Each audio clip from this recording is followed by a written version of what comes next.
couple of weeks ago, Joe Rogan said this on his podcast. My friend, his wife, is a school teacher.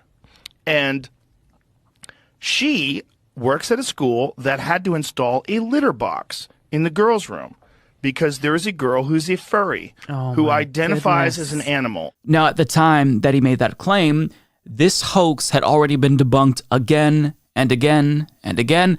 However, he had inside knowledge because his friend has a wife who works at the school. Therefore, perhaps this isn't just a hoax. Perhaps there's some real legs to this story.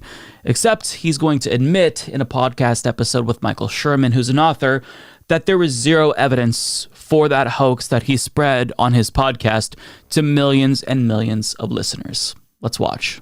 Right? Or the kitty litter boxes in schools from last week. That got spread around as a meme because it kind of fit the conservative view of liberals and their confusion about gender and sex But the kitty litter boxes is a weird one. It is weird. It's it's more like an urban legend. I fed into that, and I should probably clarify that a little bit. I have a friend, and my friend's wife is a school teacher, and she told him that there was discussions in the school that a mother wanted to put a litter box in one of the bathrooms. And he told me this, and I talked about it on here, and then people were saying, that's not true, it's an internet rumor. So I contacted him again, and I said, tell me exactly what she said, and contact her and find out. She no longer works at that school. She works for another school. She contacted the other school. She didn't get a response. I don't think they actually did it. I think there was discussions about doing it because there was one particularly wacky mother, but it doesn't seem that there's any proof that they put a litter box in there. The reason why I was interested in it and willing to entertain it was there was about 10 years or so ago, we went to, there was a UFC in Pittsburgh. And when we went there, as we landed, we were driving from the airport to the hotel, we see all these people with mascot outfits on. We're like, what is going on? And we talked to this guy, and he said, there's a furry convention in town. Oh, right. And I said, wow, this is crazy. So they all decided to get together. So they were at bars and on the streets, and it was like a get-together. They used to do it in San Diego, but at the time, San Diego was a little bit more conservative, and they were having a hard time doing it, so they moved it to Pittsburgh. And this was the year they moved it to Pittsburgh. This is according to him. So we check into the hotel. The hotel, the guy who was working the front desk was saying how crazy it was. These folks were asking for their food to be delivered in bowls on the ground so they could eat it like animals. And I'm like, that is crazy. And then he said they asked for a litter box in the lobby. Now, they didn't put a litter box into the lobby, but someone, according to this man, asked him for a litter box. I'm like, that is crazy. So I went and did a deep dive online. I went to forums where furries go because I was trying to find, is this a thing? Do they like to use litter boxes? Out of all of my searching, I could only find one poster, one guy who said he had used a litter box. So this one person who was saying that he thought it was kinky and he liked to use it, he, they, it, them, whatever, liked to use a litter box. So that was all I could find.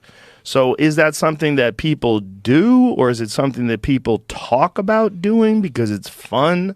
I don't know. But one of the things that I found about these furries is it's sexual in some sort of weird way. They like to get together and have sex with their furry outfits on, and they don't want people to know who they are or what they want to keep the outfits on. So it's a cosplay kind of thing. Yeah, it's like a cosplay kink thing that some people engage in. How that got connected to gender, I do not understand. It got connected to gender by right-wing propagandists who want to fearmonger about the existence of trans people. Because if you think that being trans is bad and that it's going to lead to people identifying as kooky things like an attack helicopter, as the joke goes, well, then it also logically follows that this craziness will lead to other craziness, and soon students who identify as cats will have litter boxes in classrooms as these woke schools try to accommodate them. I mean, it's the same fear-mongering and hysteria that we saw over gay marriage. Oh, well, what's next? If a man can marry a man, can I marry a dog? Can somebody marry a toaster? We're seeing the same thing. Well, if I can identify as a woman when I'm a man, can I identify as an Apache attack helicopter or a cat? I mean, it's crazy that we're seeing the same line of argumentation against trans people as we just saw against gay people, even right down to the ex-gays. Remember that? Where, oh, well, see, it's a choice and gay people shouldn't have rights because ex-gays prove that it's a choice. And we even have detransitioners, which I guess disproves the legitimacy of gender dysphoria and the existence of trans people. It's the same line of logic, and the rubes are falling for it again. It's so frustrating to me. So I'm glad that he admitted there that this story was bullshit. I just wish that he would have done what he did after he spread it first, right? So he called up his friend, perhaps after he got pushback, to have his wife verify she heard nothing back. And he essentially fact-checked this story. Why didn't you do that before you spread this hoax to millions of your listeners, Joe Rogan? And furthermore, if Michael Sherman hadn't brought that up, would Joe Rogan have even admitted that that was wrong?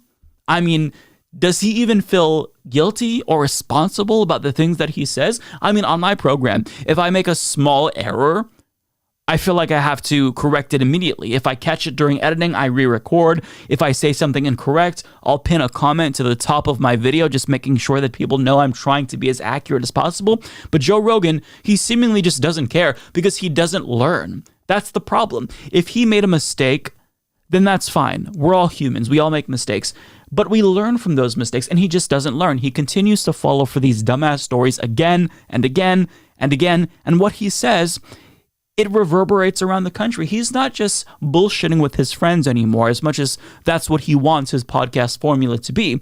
He is speaking to millions of people. So when you come up with this bullshit theory about students shitting in litter boxes in schools, you have to fact check it before you say it, especially if something like that on its face is pretty stupid. I feel like you have to be dumb to not hear that story and immediately think, that's a little bit weird. Sounds a little bit sus. Like, if you don't even have a little bit of skepticism in you, your bullshit detector is broken, my friends. It's broken. And he speculates that his friend's wife could have heard about this through just one wacky mother who wanted a litter box in the school for her furry identified kid.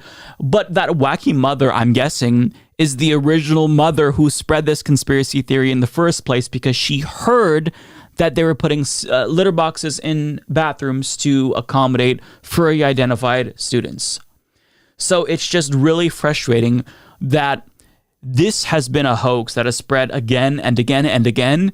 And after months, there hasn't been a single shred of evidence produced by anyone who continues to propagate this hoax. And this isn't just one of those goofy stories where people are bringing it up and, the result is they laugh about this. This is something that Republicans are basing their campaigns off of. They're campaigning on this, and they're trying to throw trans people under the bus, showing to everyone, see, this is what happens when you accept trans people. For example, look at how Republican Senate candidate Don Bolduc responded when a reporter confronted him about this lie that he's been spreading as well. As you're going to see, he refuses to back down despite not having any evidence. I made it a recent event about children using litter boxes in schools. There's no that's proof. not what I said. Okay, well then tell me what you said. I heard the audio. So what? Yeah. So what I was talking about is all the craziness going on in our schools, and this is just one of them. And I had a parent and a student in that audience who came up to me and told me all about it. I've had that all across the state. So I'm only articulating what I heard from Granite Staters, parents and children. Craziness is going on in our schools. Senator Hassan is responsible for it. She's doubled down on all the bad education policies out there. So you should be asking her why our children can't read and write to grade level, why we have the lowest scores, why we can't compete in the world, why our children require remedial courses to go to college. It's because she has took her eye off the ball on the future of our nation, and that's our children and grandchildren. So you had a parent tell you that this parent happening and in student happening in the schools. Now, the school has come out and said that that's completely false. Well, they came out and said they didn't mass children. They came out and said they didn't do a lot of things, right? They don't teach CRT, which they do. They don't teach transgender, which they do. I'm not backing down, okay? You got the wrong guy. Just because they say it, they need to prove it. Prove it. I got parents and kids telling me they need to prove it to us. I don't need to prove it to them. Okay, that's not how that works. You're asking the school to prove a negative when the burden of proof is on you. You're the one who's making the claim. You're the individual who has to supply us with evidence to prove the claim that you're making. But the evidence that he has is that somebody said that they heard that this was happening. So he heard it from somebody who heard it from somewhere else. How many of you want to guess that the person he's referring to heard this from Joe Rogan?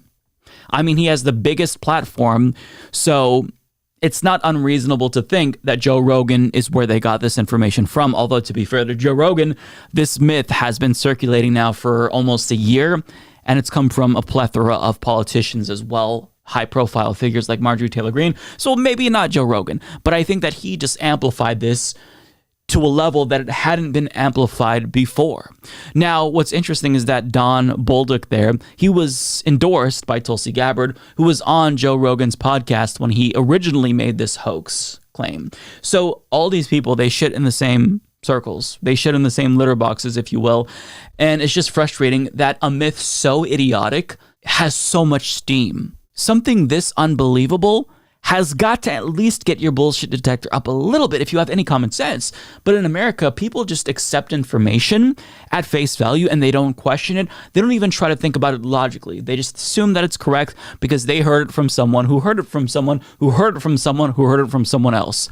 I mean, Jesus Christ, we can't actually have a functioning society if people are this gullible, if people will believe anything without a shred of evidence. Do you not think that the students would be spreading pictures of litter boxes if their peers were shitting in them in bathrooms? I mean, and I love how there's this myth that's circulating as if the students would be cool about this because they've been indoctrinated by the woke teachers. Students, especially high schoolers, would be laughing at this. They'd be sharing photographs of this. There would be evidence if this were happening, but the fact that there hasn't been a single shred of evidence produced shows you how stupid this myth is. But yet people keep spreading it. And so look, I'm glad that Joe Rogan is finally admitting that he spread this hoax to his podcast of 11 million listeners. But maybe do the verification and fact checking before you say something next time, Joe Rogan.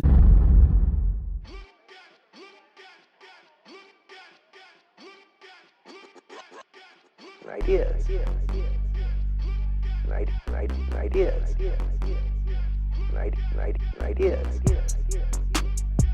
In recovery mode, my brain ideas. In recovery mode, my brain ideas.